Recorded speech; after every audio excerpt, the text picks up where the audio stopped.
18 मार्च 1956 रोजी आग्र्याच्या रामलीला मैदानावरती डॉक्टर बाबासाहेब आंबेडकरांचं एक भाषण झालं होतं आणि या भाषणामध्ये डॉक्टर बाबासाहेब आंबेडकरांनी एक स्टेटमेंट केलेलं होतं। ते स्टेटमेंट होतं, मुझे पढ़े लिखे लोगों ने धोखा दिया। या स्टेटमेंटच्या अनुषंगाने आतापर्यंत बऱ्याच मोठ्या प्रमाणामध्ये चर्चाही झालेली आहे। हाच संदर्भ घेऊन सातत्याने असं म्हटलं जाते की डॉक्टर बाबासाहेब आंबेडकरांच्या चळवळीला शिकलेल्या लोकांनी धोका दिलेला आहे। डॉक्टर बाबासाहेब आंबेडकरांचं हे स्टेटमेंट आता सांगण्याचं कारण म्हणजे 2024च्या निवडणुकीमध्ये अकोला मतदारसंघामधून ॲडव्होकेट बाळासाहेब आंबेडकरांचा पराभव झालेला आहे आणि या पराभवानंतर ॲडव्होकेट बाळासाहेब आंबेडकरांनी या स्टेटमेंटच्या अनुषंगाने पुन्हा एक भाष्य केलेलं आहे की मला सुशिक्षित लोकांनी धोका दिलेला आहे। नेमकं तत्कालीन परिस्थितीमध्ये डॉक्टर बाबासाहेब आंबेडकरांनी काय म्हटलेलं होतं हे आपण बघूया आणि मग ॲडव्होकेट बाळासाहेब आंबेडकर यांचं विश्लेषण देखील आपण बघूया की नेमकं ॲडव्होकेट बाळासाहेब आंबेडकर काय म्हणाले होते। सुरुवातीला आपण हे बघूया की डॉक्टर बाबासाहेब आंबेडकरांनी 18 मार्च 1956च्या या भाषणामध्ये नेमकं काय म्हटलं होतं। या भाषणामध्ये डॉक्टर बाबासाहेब आंबेडकर म्हणतात, हमारे समाज में शिक्षा से कुछ प्रगति हुई है। शिक्षा प्राप्त करके कुछ लोग उच्च पदों पर पहुंच गए हैं, परंतु इन पढ़े लिखे लोगों ने मुझे धोखा दिया है। मैं आशा कर रहा था कि उच्च शिक्षा प्राप्त करने के बाद वे समाज की सेवा करेंगे, किंतु मैं क्या देख रहा हूं कि छोटे और बड़े क्लार्कों की एक भीड़ एकत्रित हो गई है जो अपने पेट भरने में व्यस्त है। ये जो शासकीय सेवाओं में नियोजित है, उनका कर्तव्य है कि उन्हें अपने वेतन का 20वां भाग स्वेच्छा से समाज सेवा के कार्य हेतु देना चाहिए, तभी समाज प्रगति करेगा, अन्यथा केवल एक ही परिवार का सुधार होगा। एक वह बालक जो गांव में शिक्षा प्राप्त करने जाता है, संपूर्ण समाज की आशाएं उस पर टिक जाती है। एक शिक्षित सामाजिक कार्यकर्ता उनके लिए वरदान साबित हो सकता है। डॉक्टर बाबासाहेब आंबेडकरांनी केलेले हे स्टेटमेंट सुशिक्षित वर्गाच्या अनुषंगाने होतं, परंतु जे लोक शिकून नोकरीला लागलेले आहेत ते लोक फक्त त्यांचं पोट भरत आहेत, त्यांचा समाजकार्यामध्ये काहीही भाग नाही आहे असं डॉक्टर बाबासाहेब आंबेडकरांचं म्हणणं होतं आणि त्यांना असंही वाटत होतं की शिकून नोकरी लागल्यानंतर आपल्या पगारातला 20% हिस्सा हा समाजकार्यावरती खर्च झाला पाहिजे। या अनुषंगाने डॉक्टर बाबासाहेब आंबेडकरांनी इथे भाष्य केलेलं होतं।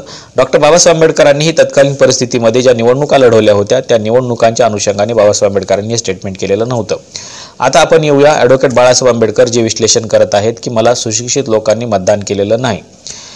ॲडव्होकेट बाळासाहेब आंबेडकरांनी 2024च्या निवडणुकीचं विश्लेषण करत असताना त्यांनी असं म्हटलेलं आहे की सुशिक्षित वर्ग जो आहे तो वर्ग 2024च्या निवडणुकीमध्ये वंचित सोबत राहिलेला नाही, परंतु तो 2019 मध्ये वंचित सोबत होता आणि म्हणून वंचितची टक्केवारी देखील वाढलेली होती। 2019 मध्ये वंचित सोबत हा सुशिक्षित समुदाय आला होता। त्याचं कारण असं होतं की त्यांच्या समोर एक महत्त्वाचा प्रश्न होता आणि तो प्रश्न होता reservation in promotion. Reservation in प्रमोशनचा जो मुद्दा आहे या मुद्द्याला कुठेतरी ब्रेक लावला गेला होता आणि या सुशिक्षित वर्गाला असं वाटत होतं की हा प्रश्न जर सोडवायचा असेल तर आपल्याला वंचितचे काही लोक निवडून द्यावे लागतील, म्हणजे ते आपला प्रश्न मांडू शकतील। भारतीय जनता पक्ष किंवा काँग्रेस आपला हा प्रश्न मांडणार नाही आणि आपला हा प्रश्न देखील सोडवणार नाही असं या सुशिक्षित वर्गाला वाटत होतं आणि म्हणून या सुशिक्षित वर्गाने वंचितला पाठिंबा 2019 मध्ये दिला होता। 2024च्या निवडणुकीमध्ये मात्र असं झालं नाही। 2024च्या निवडणुकीमध्ये हा मुद्दा बाजूला पडला आणि 2024च्या निवडणुकीमध्ये जो संविधानाचा मुद्दा होता तो संविधानाचा मुद्दा पुढे आला आणि जे नॅरेटिव्ह वंचितने तयार केलेलं होतं, अर्थातच संविधान बचावचं, संविधान धोक्यात आहे अशा प्रकारचं, तर ते नॅरेटिव्ह कोणी घेतलेलं आहे तर ते महाविकास आघाडीने घेतलेला आहे आणि त्याच्या अनुषंगाने त्यांनी प्रचार केलेला आहे। खरं तर हा मुद्दा वंचितचा होता असं ॲडव्होकेट बाळासाहेब आंबेडकरांचं म्हणणं आहे, परंतु हा मुद्दा घेऊन महाविकास आघाडीने निवडणुका लढवलेल्या आहेत। जे सुशिक्षित वर्ग होता त्या सुशिक्षित वर्गाला हे वाटत होतं की भारतीय जनता पक्षाच्या माध्यमातून आपल्या रिझर्वेशन इन प्रमोशनच्या मुद्द्याला ब्रेक लावला गेलेला आहे, दुसरीकडे संविधान देखील धोक्यात आहे आणि म्हणून याचं विश्लेषण करत असताना या सुशिक्षित वर्गाने हे विश्लेषण महाविकास आघाडीच्या बाजूने केलेलं आहे। अर्थातच महाविकास आघाडीने जो प्रचार सुरू केला होता की संविधान धोक्यात आहे, याला हा वर्ग बळी पडलेला आहे। ॲडव्होकेट बाळासाहेब आंबेडकर असं म्हणतात की हा वर्ग फक्त वंचितला मतदान करण्यापासूनच अलिप्त राहिला नाही, तर या वर्गाने प्रचार मोहिमेमध्ये देखील सहभाग घेतलेला आहे, त्यांच्या पद्धतीने त्यांनी प्रचार केलेला आहे असं ॲडव्होकेट बाळासाहेब आंबेडकर यांचं म्हणणं आहे। या समूहाने शांत न बसता संविधान बदललं जाणार आहे, संविधान धोक्यात आहे असं सातत्यानं सांगितलेलं आहे आणि त्याचाच परिणाम म्हणून हा वर्ग महाविकास आघाडीकडे सातत्यानं झुकलेला आपल्याला पाहायला मिळतो। 2019 मध्ये संविधान बदललं जाणार आहे हे नॅरेटिव्ह नव्हतं, म्हणून हा वर्ग माझ्यासोबत होता, वंचित सोबत होता. शिवाय त्यांचे जे काही प्रश्न होते रिझर्वेशन इन प्रमोशनचे असतील किंवा इतर जे काही प्रश्न असतील ते प्रश्न त्यांना सोडून घ्यायचे होते. पण या निवडणुकीमध्ये रिझर्वेशन इन प्रमोशनचा मुद्दाच आला नाही. सुशिक्षित वर्गाने त्याच्यावरती विचारच केला नाही. सुशिक्षित वर्गामध्ये फक्त एकच मुद्दा पसरवलेला होता, तो म्हणजे संविधान धोक्यात आहे आणि हे जर वाचवायचं असेल तर आपल्याला भारतीय जनता पक्षाला पराभूत करणाऱ्या पक्षाला मतदान केलं पाहिजे. आणि म्हणून या सुशिक्षित वर्गाने भारतीय संविधानाला वाचवण्यासाठी सुशिक्षित वर्गाने महाविकास आघाडीला मतदान केलेलं आहे. जो भारतीय जनता पक्षाला पराभूत करू शकेल त्या पक्षाच्या पाठीमागं हा सुशिक्षित वर्ग थांबलेला आहे आणि त्याचाच लाभ इथल्या महाविकास आघाडीला मिळालेला आहे, असं ॲडव्होकेट बाळासाहेब आंबेडकरांचं म्हणणं आहे.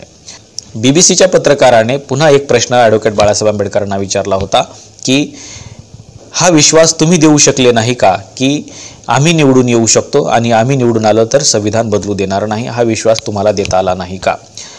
यावर ॲडव्होकेट बाळासाहेब आंबेडकर असं म्हणतायत की OBC समुदायामध्ये तेवढी राजकीय जागृती नाही, त्याच्यामुळं हा मुद्दा त्यांना पटवून देणं अवघड होतं किंवा त्यांना या राजकीय प्रवाहामध्ये देखील आणणं अवघड होतं आणि म्हणून आमचा पराभव झालेला आहे. अर्थातच ॲडव्होकेट बाळासाहेब आंबेडकरांचा रोष जो आहे तो एकतर आंबेडकरी चळवळीमधल्या सुशिक्षित लोकांच्या वरती आहे आणि दुसरा म्हणजे ज्यांच्यामध्ये राजकीय जागृती नाही अशा OBC समुदायावरती आहे. हे दोन्ही समुदाय ॲडव्होकेट बाळासाहेब आंबेडकरांना असं वाटतं की आपल्यापासून दूर गेलेले आहेत आणि त्याच्यामुळे आपलं वंचित बहुजन आघाडीचं मतदान हे 2019 पेक्षा 2024ला कमी झालेलं आहे. जवळपास 22 लाख मतदान या निवडणुकीमध्ये कमी झालेलं आहे 2019 पेक्षा. अनेक ठिकाणचं उमेदवारांचं डिपॉझिट देखील जप्त झालेलं आहे. परंतु ॲडव्होकेट बाळासाहेब आंबेडकरांनी याचं विश्लेषण करत असताना जो मुद्दा उपस्थित केलेला आहे तो म्हणजे मुझे पढे लिखे लोगों ने वोट नहीं किया. अर्थातच डॉक्टर बाबासाहेब आंबेडकरांचं ते भाषण पुन्हा एकदा आपल्याला आठवायला लागतं. ॲडव्होकेट बाळासाहेब आंबेडकरांनी शिकलेल्या लोकांवरती केलेलं हे स्टेटमेंट तुम्हाला किती योग्य वाटतं? हे बरोबर आहे का की सुशिक्षित लोकांनी ॲडव्होकेट बाळासाहेब आंबेडकरांना मतदान केलेलं नाही, फक्त अशिक्षित लोकांचंच मतदान ॲडव्होकेट बाळासाहेब आंबेडकरांना मिळालेलं आहे का? किंवा OBC समुदायाने ॲडव्होकेट बाळासाहेब आंबेडकरांना मतदान केलेलं नाही का? आपल्याला नेमकं काय वाटतं हे सांगायला विसरू नका. आजच्या व्हिडिओमध्ये इथेच थांबूया. आपल्याला जर हे भाषण वाचायचं असेल तर हे भाषण पुस्तक रूपाने देखील अनेक लेखकांनी प्रकाशित केलेलं आहे. मुझे पढे लिखे लोगों ने धोका दिया ह्या स्टेटमेंट खालचीच जवळपास 2-3 पुस्तकं मार्केटमध्ये उपलब्ध आहेत.